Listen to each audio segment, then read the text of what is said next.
serving as the chair of the U.S. Commission on Civil Rights.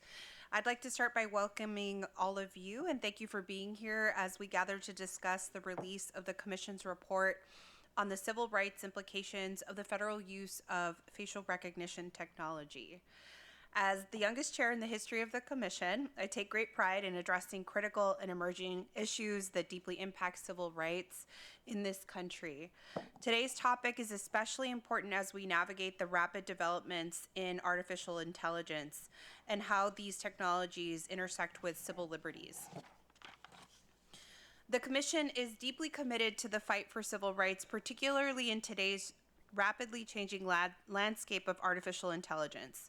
And while advancements in technology present incredible opportunities, they also bring serious challenges, particularly when it comes to ensuring that these tools do not violate the rights of marginalized communities. Our commission undertook a comprehensive investigation of how facial recognition technology is being used by the Department of Justice, Homeland Security, and the Department of Housing and Urban Development. We discovered troubling disparities, especially in how this technology misidentifies women, people of color, and other marginalized groups at higher rates. These misidentifications lead to potential violations of civil rights, including wrongful arrests, denials of essential services. Just as alarming, we found a concerning lack of federal oversight with no standardized regulations to guide the use of FRT, which leaves citizens vulnerable to abuses of power and privacy concerns. This report represents a pivotal moment. How we respond now will shape the future of civil rights in the age of AI. It's crucial that we examine these technologies with a civil rights lens at the forefront and ensure they are used in ways that protect, not undermine, our constitutional freedoms. Facial recognition is increasingly being used in areas like policing, public housing, and airports, yet the regulatory framework that should govern its use has not kept pace with the technology. This gap in oversight puts our most vulnerable communities at risk: people of color, LGBTQ individuals, women, people with disabilities, and religious minorities. They're all at a heightened risk of harm. As a commission, it's our responsibility not just to analyze how this technology is being used, but to ensure that the federal government takes the necessary steps to safeguard civil rights. This report is a wake-up call, and today's roundtable gives us a chance to explore these issues further and consider the actions needed to ensure that civil liberties remain protected in the face of advancing technology. We will discuss bipartisan policy recommendations aimed at Congress, chief AI officers, and federal agencies.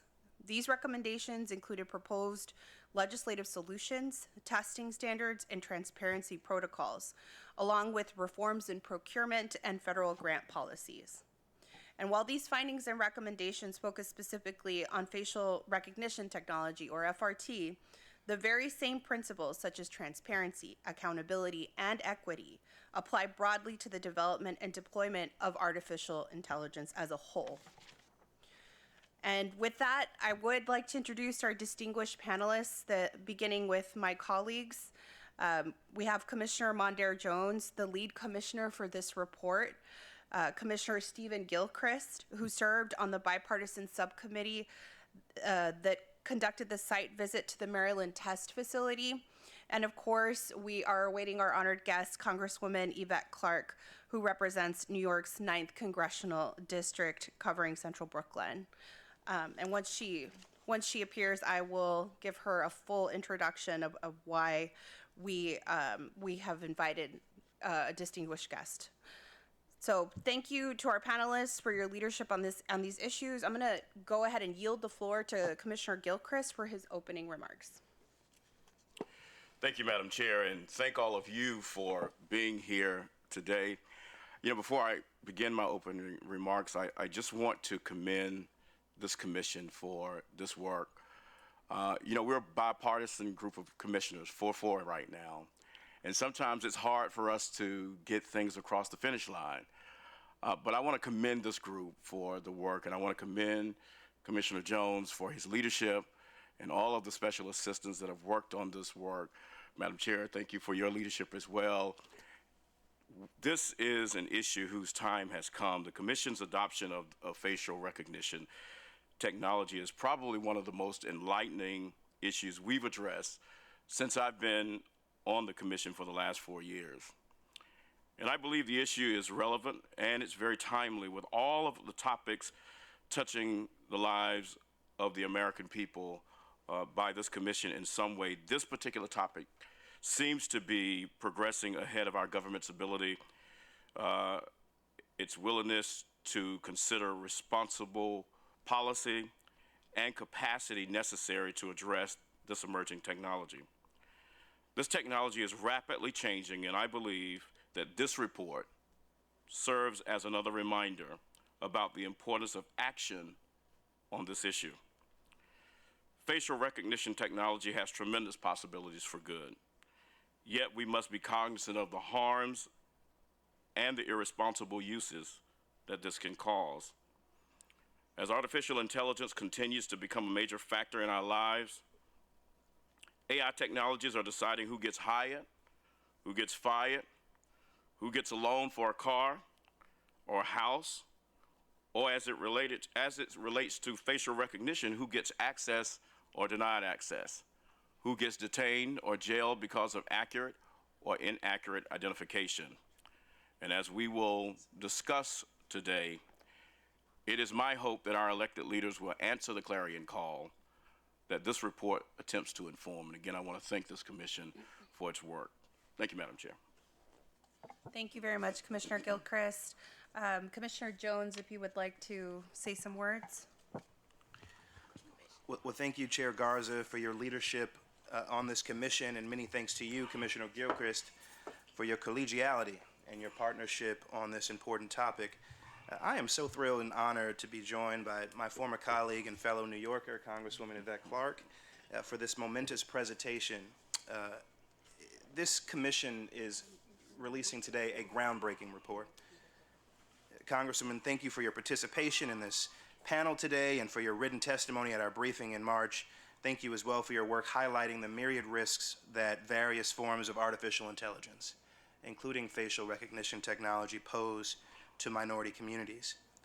Today's report, The Civil Rights Implications of the Federal Use of Facial Recognition Technology, is the first topic I proposed as a new member of this body. I am proud that in this report we make singular contributions to the study of facial recognition technology. I am also very proud that this report was adopted with bipartisan support, with not a single member of this commission voting against it. This bipartisanship on a commission divided evenly among Democrats and Republicans is all the more impressive because we adopted comprehensive factual findings and recommendations. This is the first time in recent years that the commission has adopted robust findings and recommendations. Artificial intelligence has its place in almost every facet of modern daily life, from predictive texting to transcription technology, language learning, medical diagnoses, robotics, retail, and space exploration. Facial recognition technology, or FRT as we call it in our report, is a branch of AI that has seen significant adoption because of its compelling use cases, particularly for its ability to scan massive data sets of facial images for identification purposes. This technology is ubiquitous. Facial biometric data can unlock our phones, verify our passport photos at the airport, and surveil our movements in public, among other purposes. Technological innovation like FRT is exciting. As its capabilities improve, its use proliferates. However, while the debate surrounding FRT's risks and benefits is still emergent, the federal government has nevertheless adopted the technology in a significant way. The federal government, including its grantees, is using FRT in a wide range of contexts, including policing, criminal prosecution, homeland security, and even public housing. As use of FRT grows, so do concerns over its development and use. The civil rights implications for the use of FRT, especially with respect to communities of color and other marginalized groups, required that this commission investigate the federal government's utilization of such a powerful technology. Oversight training, transparency, accuracy, discrimination, and access to justice are just a few of the topics we delve into. Our report was made possible through the independent research of this commission's hardworking, brilliant social scientists, as well as our public briefing on March 8th, 2024, expert testimony, public comments, our site visit to DHS's Maryland test facility. The chair mentioned the incredible contributions of all of our special assistants, and of course the responses to our document requests and other inquiries from DOJ, DHS, and HUD. Today's report, including its findings and recommendations, is the result of a rigorous, thoughtful effort to uncover the facts and advise the nation. Facial recognition technology is not a partisan issue. I did not approach this topic with preconceived notions, but rather an intellectual curiosity and a sense of urgency given the proliferation of artificial intelligence in all aspects of our daily lives. With the publication of our report, the U.S. Commission on Civil Rights brings a crucial civil rights perspective to the nation's discussion on responsible federal use of facial recognition technology. I am excited for this agency to be providing guidance for the United States government to meet this moment of immense technological potential with due consideration and protections for the civil rights of all Americans. And I look forward to discussing this Commission's key findings and recommendations and to engagement from Congress, the White House, and the public. Madam Chair, I yield back. Thank you, Commissioner Jones. Thank you to our Congresswoman Yvette Clarke for joining us today. She represents the New York's 9th Congressional District covering Central Brooklyn. She's a trailblazer on AI policy that was appointed this year by leader Hakeem Jeffries to serve on the bipartisan AI task force on Capitol Hill. Congresswoman Clarke has also been instrumental in establishing the Congressional Black Caucus's new AI policy series, which spotlights the potential AI systems have to discriminate against marginalized Black communities in the U.S. And her legislative work includes bills like to ban the use of facial recognition in public housing, the Deepfakes Accountability Act, and the Real Political Advertisements Act, all of which aim to foster transparency and protect civil liberties. Thank you for your leadership on these issues, and if you would give us some remarks. Absolutely. Let me thank you for that wonderful introduction, Chairwoman Garza, and to my fellow panelists. It's great to be with you this afternoon, and to all of you who have gathered. I am Congresswoman Yvette D. Clarke, and I proudly represent New York's 9th Congressional District, which is located in central and southwest Brooklyn in the House of Representatives. And I'm proud and privileged to join you all. Thank you to the U.S. Commission on Civil Rights, Chair Garza, for coalescing our nation's leading experts and advocates for today's critical discussion. And thank you to Commissioner Jones and Commissioner Gilchrist and my fellow panelists for lending their time and wealth of experience to today's conversation. To those of us paying attention, and even to those of us who aren't, it's clear today that we're on the precipice of a technological revolution or evolution. The new age of AI has arrived. And as we march deeper into this fantastic and unprecedented times, it is imperative we take meaningful action to ensure our pursuit of progress is centered in responsibility, our common humanity, and above all, trust. Folks, we need to be able to have trust in these new technologies and systems that are rapidly controlling more and more elements of our daily lives. We need to be able to trust that the virtual assistants we turn to for critical information are giving us the truth and not some hallucinated fiction. We need to be able to trust that the voice on the phone that sounds like our mom's isn't in fact a machine. We need to be able to trust that when we, particularly Black Americans, go to apply for a bank loan, secure employment, or even enter our own homes, we will not be denied on the basis of a biased algorithm. For years, I've been fighting to confront the many biases deeply embedded within AI systems, because I believe that bias and discrimination in AI will be and is the civil rights issue of our time. As we seek to pioneer this new frontier, we must ensure the harms of the past are not entrenched in the technology of the future. So it's time we rid ourselves of the notion that civil rights gets in the way of innovation, because innovation, true innovation, cannot exist if it excludes the already marginalized. And as we each are tragically aware, in its current state, facial recognition technology is undeniably flawed. We know the accuracy of facial recognition technology significantly decreases when screening, particularly people of color and women, just as we know real harms and hardships have come to individuals from these groups when victimized by false identification. It's vital that safeguards and regulations are implemented to address these rampant biases and serious privacy concerns before we allow this technology with proven harmful consequences to become ubiquitous in our communities and further exacerbate the increased surveillance and criminalization that people of color already face.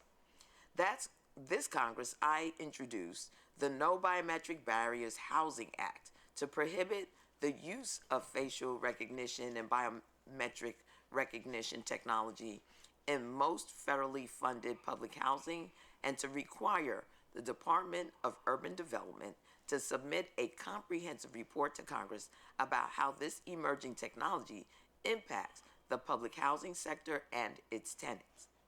This isn't a far-off problem. It's impacting my own constituents, and that makes it personal to me.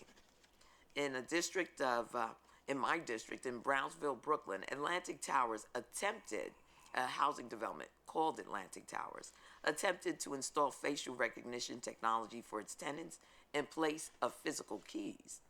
Someone living in public housing should not and cannot be the guinea pig for the emerging technology of biometric facial recognition just to enter their own homes. As we enter this new age of AI, too many untested technologies are being given carte blanche to run the systems and services that Americans rely on. And that's why legislative solutions like my bill are essential if we are to ensure communities that have historically been left behind are not forgotten as we move forward to the future. But more solutions are needed. Solutions like my Deepfakes Accountability Act that will protect the countless young women and all others from the harms, abuses, and humiliation of having their likeness stolen for nefarious purposes. Solutions like my Real Political Ads Act that will give voters certainty that they are not being tricked by AI-generated advertisements from those who are seeking office. Solutions like my Algorithmic Accountability Act that will, at long last, put us on the path forward towards eliminating the scourge of digital bias once and for all. And above all, these solutions must lead us to a long-awaited comprehensive federal data privacy legislation that not only includes civil rights, digital equity, and an end to algorithmic bias, but makes them priorities. It heartens me to know that I'm not in this fight alone. I'm confident that together we will build a future that combines our country's wealth of diversity with the pinnacle of human innovation. And when we succeed, the opportunities ahead will be endless. But we cannot become distracted by a hypothetical future while at present millions of Americans continue to be harmed by the deployment of AI. There's too much work to be done to become complacent. And fortunately, knowing the spirit and tenacity of those in this room today and of all our allies across the nation and the world, complacency is an impossibility. So thank you so much for inviting me to participate today, and to everyone involved in today's discussion for sharing your experiences and expertise, as well as your tireless efforts and advocacy in this space thus far. Thank you very much, and I yield back.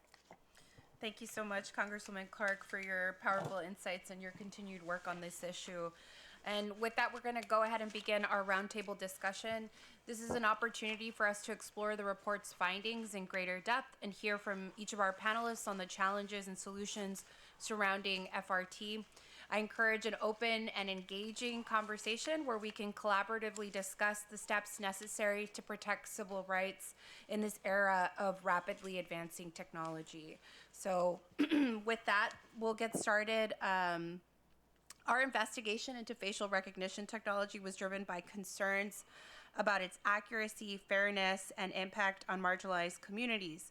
And we heard from a wide range of stakeholders, including policymakers, legal scholars, and technology leaders during our briefing in March of this year. And as we get started on this, I'd like to get reflections on which testimonies or discussions stood out to you and how did they influence the final report? Thank you, Madam Chair.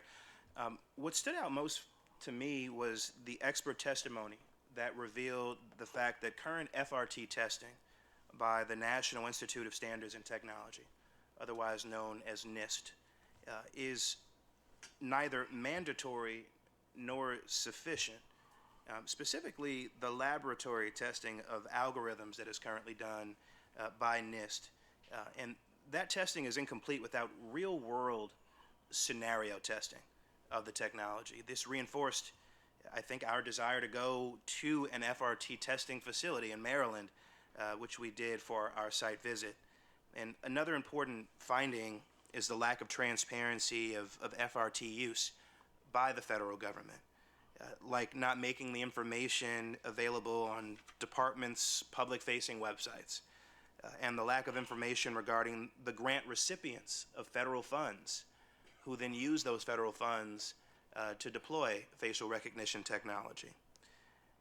Even after previous reports addressed the need for a comprehensive agency-wide FRT policy that would be standardized and publicly available, the three departments we investigated had yet to publish their policies.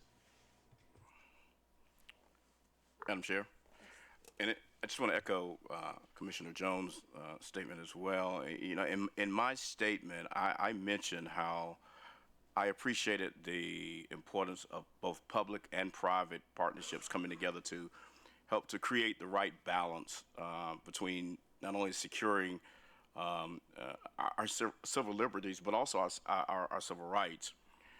And while at the same time utilizing a tool that can help catch child predators and missing persons.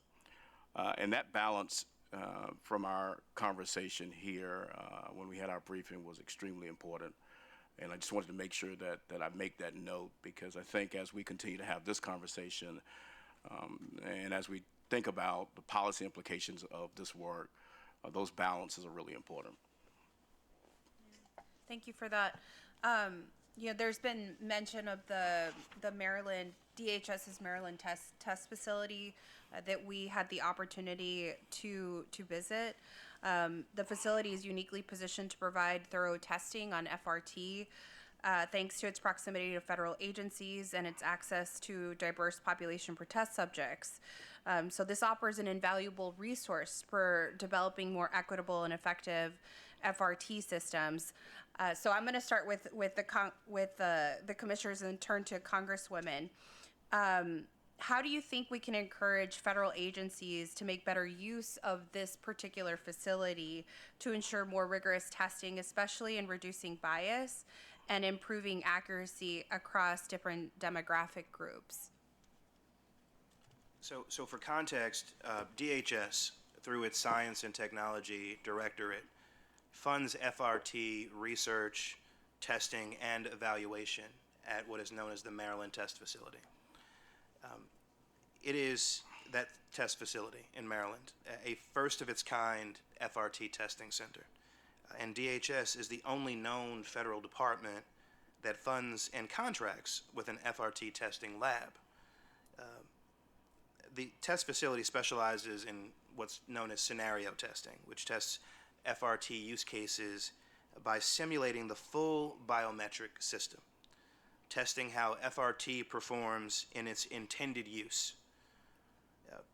From the visit that we made a few months ago, we concluded that FRT testing should be conducted either by independent, expert third-party users such as biometrics testing labs or qualified academic labs, or according to a legislatively approved testing protocol that is developed by independent experts.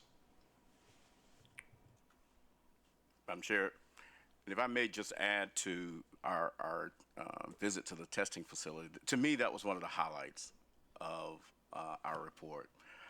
We had the opportunity to really go and not only see this facility, and I think you know, they don't allow very many people to come visit the facility, so we were certainly blessed to have that opportunity. But what I was glad to learn was how there was an intentional effort to be in proximity to not only the community by which the testing facility was located, but also in proximity to Congresswoman, because of the diverse pool of applicants they desired to actually pull from. And at the time of our visit, I believe the racial balance was about 40% black, 40% white, and about 20% other. And most of these volunteers were everyday people that either responded to an advertisement or referred by other volunteers. It was also informative to hear that about the technology testing, the operational testing, and the scenario testing. So that was one of the, you know, for me, that was one of the greatest highlights, and it certainly helped to inform the work that we had not only done on the commission, but also from some of the briefings we've heard. I'm sure. Yeah, and just to add to that, I mean, we got to see what it looked like for people to get in line, in a TSA line, and have their faces scanned. And people of all different heights and different races and backgrounds. So I think that it showed us. We really got to see something unique. We did. We saw what it looked like if anyone's walking through an airport, and kind of like how the technology is just generally being used. One thing that I found interesting in that was height is a big thing. So they have to factor in for your height. If you're a shorter person, maybe they're not going to capture your face as well. So those were the kind of things that we observed.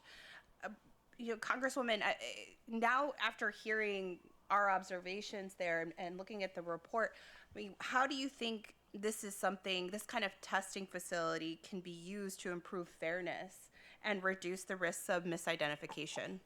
Well, you all have a great advantage over me because I have not been to the testing facility. But what I can say would be optimal in making sure that we're improving upon the technology, is making sure we have a diverse workforce. That's right. Particularly with respect to the technologists that are developing sort of the testing protocols. They will pick up flaws that sort of others may not. And one of the things that I have said, particularly in this technological era that we're living through, is that the more diverse we are with respect to the workforce, the more accurate we will be in the deployment of the technologies that we are banking on to be as accurate as possible to provide the American people with the best experience online and the utilization of the tools that are being developed to facilitate a more secure and protective environment in that space. So my number one, I guess, sort of recommendation is how diverse can we get the workforce in that space? Absolutely. Yeah, absolutely. And just to, I'm a Texan, I'm Latina, and I think making sure that you have a variety, because Latinos are not a monolith, where we come from a number of countries and have different racial backgrounds. So I think incorporating that as well, people with disabilities that don't have full use of all of their face or eyes or whatever it may be, that needs to also be taken into account as well. So just wanted to echo that. Congresswoman Clark, I know that you mentioned several bills, and I mentioned them in the intro for you, that you have put forth, but can you update us on the progress that's been made in AI policy on Capitol Hill? Like, how close are we to legislation, But I do want to particularly highlight a question about HUD for you. So if you would give us an update on kind of where things are at in Congress. Yeah, well, I will say there's been a flurry of activity on Capitol Hill around sort of the technological era that we're in. My legislation was actually introduced close to a decade ago because I saw the direction that we were heading in as a member of both the Homeland Security Committee as well as the Energy and Commerce Committee. I saw both the concerns around cybersecurity, what those impacts are on the American people, as well as new and innovative technologies that are being rolled out in the private sector, and ways in which that sort of our lives are being consumed by the integration of operational systems, industrial systems, internet-based ecosystem that impacts our lives. And so we have been holding a host of hearings. We've been talking about a lot of this, but we've not really moved yet to do the legislative work to bring to law the basic tools we need to build upon. And what I say in terms of basic tools is just the privacy law. Let's just start there. Because at the floor of everything that we're talking about is making sure that the American people's data is protected, that they understand how the use of their data goes into sort of the economic calculations of just about everything now. And without the privacy laws in place, we're at a disadvantage, not only as a civil society where technology, again, has sort of taken over, but globally, where other nations, other parts of the world have already stood up privacy laws, as well as regulation of artificial intelligence.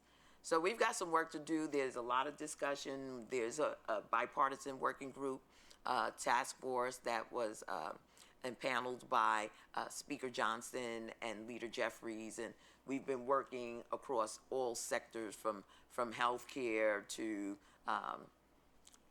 scientific discoveries and research. And our hope is to at least produce a white paper by the end of this year, and hopefully move with all deliberate speed in the next session of Congress to make sure that we are not in any way inhibiting innovation, but are setting up some guardrails so that the American people are not subjected to what I consider to be the Wild Wild West online and in social media spaces. All of my legislation is now sort of coming to the fore. I did deep fakes technology during a time when many people weren't looking at what was happening, particularly to Black women and revenge porn.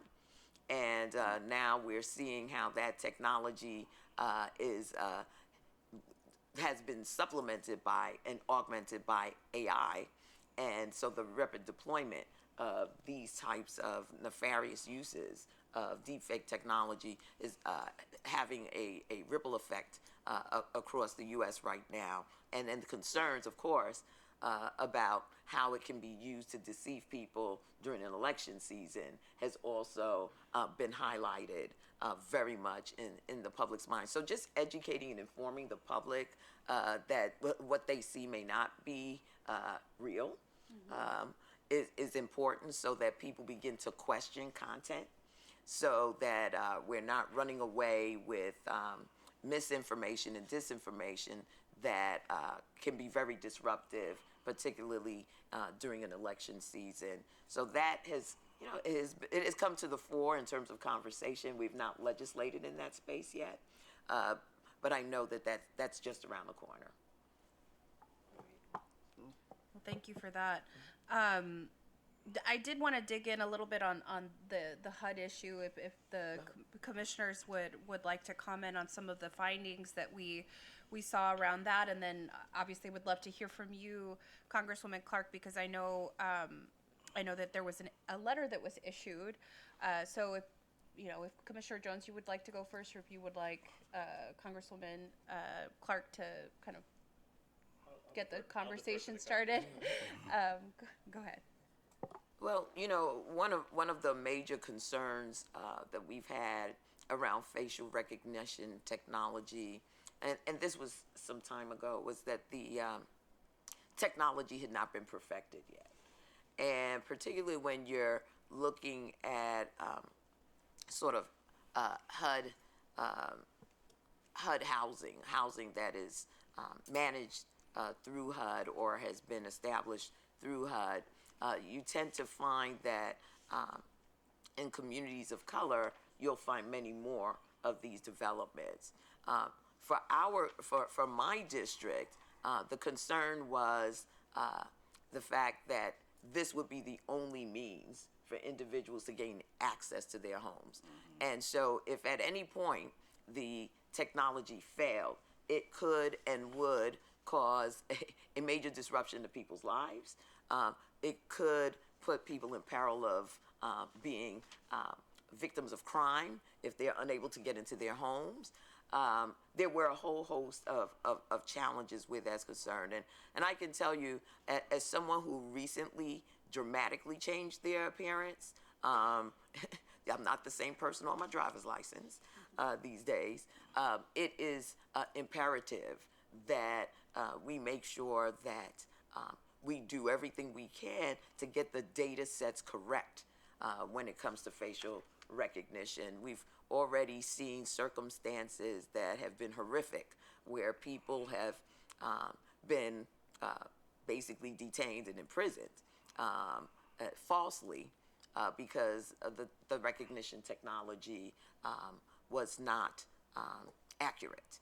And so we wanted to make sure that the Agency for Housing and Urban Development was very conscious of this, and that they would stand up the type of rigorous testing and clarity around the use of this technology in all of their developments. Just to augment what the Congresswoman just referred to, one of the more striking things for me was the significant coercive aspect of, basically being made to live in a public housing complex where you don't have a say in whether you are being surveilled by facial recognition technology. You don't truly get to opt out of that. I mean, if you're living in that complex, it's because you've met certain income thresholds that typically prevent you from being able to just go live somewhere else.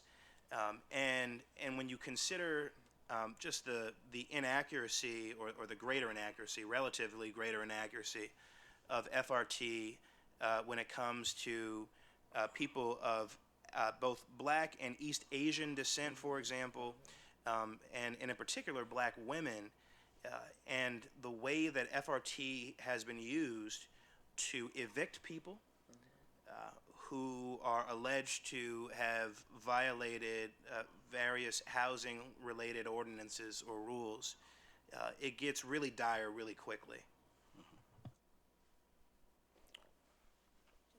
Madam Chair, if I may, and Congresswoman, let me thank you for your leadership in Congress on this subject. I was, as we were reviewing some of the findings and recommendations, one of the things that stood out to me was FRT raises significant privacy concerns, especially among low-income tenants and as landlords and public housing authorities contract with some of these companies to store their data, the residents' information, and those things in this biometric data system. And the more entities that have access to the sensitive stuff and identifying data, the more vulnerable not only the systems become, but the people who have been, and what some would identify as being victimized by the process. And so I thought, as we identified some of our findings and recommendations, I thought that that certainly was one that was very significant around the privacy issue. Absolutely, Commissioner. You raised probably one of the most important points because, we've all been subjected to a certain degree to a number of data breaches over time. And some of the most, some of the companies that we would believe have the most integrity. But our adversaries are out there looking for every opportunity, every weak link to be able to access data on Americans. And, when you start dealing with third-party vendors, particularly in the facial recognition space, they're retaining some very important information on us, on our data, on our way of life, of course, our biometrics, and without real hardened cybersecurity protocols in place within their entities, that's another vulnerability that opens up. And who becomes responsible for that? Is it the landlord? Who, what happens when that kind of harm occurs and someone's data or identity has been stolen from them? What is the recourse in scenarios like this? These are all questions that we need to be conscious of as a civil society in all of these spaces that we're trying to modernize. But in particular, when you're talking about FRT, that's a real game changer. Absolutely. And I think one of the biggest questions we had during the briefing was who owns the data? Where does it stay, and how long is it going to be held for, and what other purposes will it be used for? And so that kind of leads me to another question here is we don't have any federal laws or regulations that expressly authorize or limit FRT. That is an issue. And as we're thinking about this, how are we going to ensure that this technology is used responsibly and does not infringe on the civil rights of marginalized communities? I mean, it's a big question, so sorry about that. Unfortunately, right now we don't. I'm just being honest, just being real. We have not done the work to stand up the guardrails, to lay out the rules of the road in the United States of America. So it's the wild, wild west. And until we actually focus in and come up with some bipartisan solutions to this, the American people will remain vulnerable to all manner of nefarious acts. Madam Chair, it seems like an appropriate moment to note that, among our various policy recommendations in the report, we suggest that Congress require at least biannual testing of FRT systems as they are actually deployed.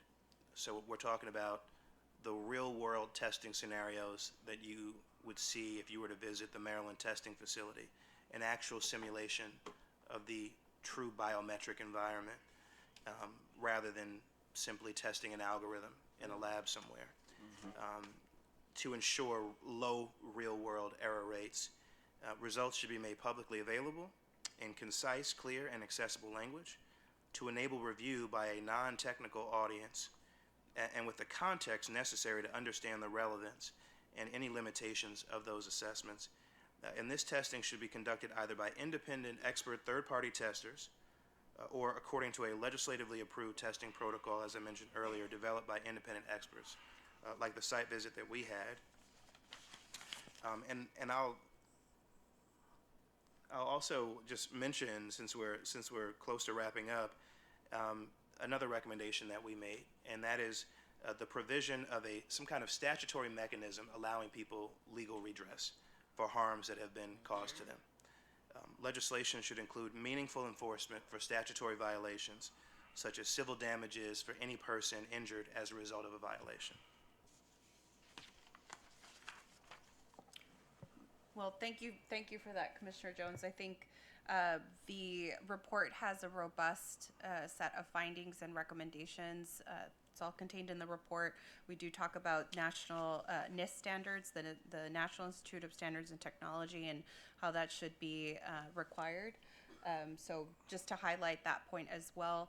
And I want to thank all of you for being here today, and I look forward to being a partner in this and addressing this issue, this emerging issue that is impacting every single one of us in this country. And so I'm going to turn to final thoughts. I'll go ahead and start to my left with Commissioner Gilchrist if you want to offer some final thoughts. Thank you, Madam Chair. And again, Congresswoman, thank you for being here with us today. Very enlightening, and thank all of you for being here. I just want to just say that I'm delighted that this commission took the liberty to study this issue and to bring it to the forefront. You know, I agree with Deidre Mulligan, who is the White House technology officer, who said that if we use technology, we must use it responsibly. It needs to work, and it needs to protect people's rights, protect their freedoms, and adhere to our fundamental obligation to ensure fair and impartial justice for all. Advances in technology have challenged us before. Each leap in capability brings new opportunities and, when with them, new risk.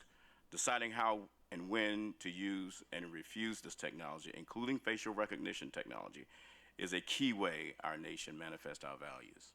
And I just think that really sums it up for the work that we're doing here. And again, I want to thank this commission for its work on the issue. Commissioner Jones? Thank you, Madam Chair.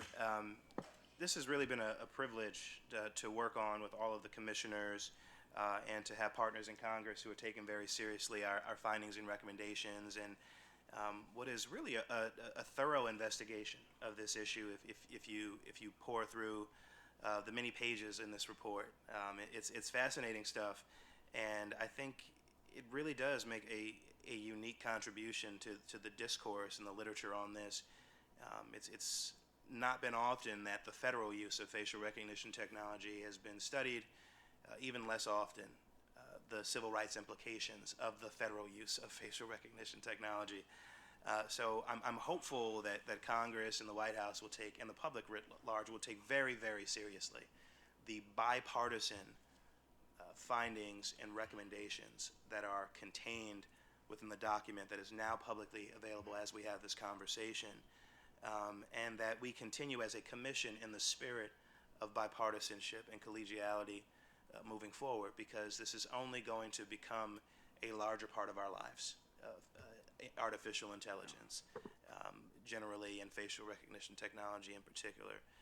It's just a question of whether we will make sure that we have the appropriate guardrails, to quote from the Congresswoman, to ensure that while we benefit from the immense potential of this technology, and Commissioner Gilchrist mentioned several of the very positive use cases for facial recognition technology, and I endorse those use cases that he described. I'm cognizant that this can go badly pretty quickly, and we ought to be really thoughtful about how we deploy it and develop it, for that matter. So thank you. Congresswoman Clark, you have any final thoughts? Let me first of all just thank you, Chairwoman Garza. Let me thank our commissioners, Gilchrist and Jones, as well as the entire commission for taking on this work. I have been feeling like sort of out there in the wilderness with my sci-fi brain, trying to warn folks, crying wolf all over the place. But it's important that we have all of our organizations and particularly commissions to delve into this space. You know, the pandemic has taught us one thing, that our virtual lives reside within our physical world and are taking in more and more of who we are as a civil society. And that means that, you know, any biases that we may have or experience in the physical world will ultimately find a place online and within the spaces that we reside virtually. And so to the extent that we can get out ahead of it and be that generation that does everything we can to mitigate the harm that can ensue as a result of our lack of consciousness around that, the better off we are. I think the more prosperous we'll be, and the more secure we'll be as a civil society. So I'm excited about the work and the report of the commission in facial recognition technology. That helps me as I'm railing on the Hill about the need to perfect it, and certainly for the general public to have a better understanding of exactly what's happening around them, because the society is shape-shifting as we sit here. And a lot of it has to do with the innovation that is coming out of so many across this nation and quite frankly around the world. We need to remain preeminent in this space. And that means if we are the ones who crack the code on perfecting it, we then hold the keys to greater advancements going forward, not only here in the U.S., but globally. Yeah. With that, I yield back. Thank you. And ensuring that we use it responsibly. Absolutely. Yeah. So I want to thank all of our panelists for being here today. I want to thank OCRE, our staff, for the report that they produced, the hard work, all of the folks that are here doing the technology, everyone that had anything to do with this report and making it a possibility. The way that I look at this is about partnership, about informing, about being better and being more protective of civil liberties and civil rights in this country. Our report, yes, we looked at the federal agencies' use of this technology, and really, this is about ensuring that we're being protective of folks. We have these agencies to protect individuals. Each of these departments serve a very important role in public life, and ensuring that we have some kind of safeguard, some regulation, some parameters with which we protect the public. We should make sure that they're folded into the rules. And so with that, I just want to thank all of you for being here today, and that concludes our roundtable discussion. Thank you very much. Thank you, Madam Chair.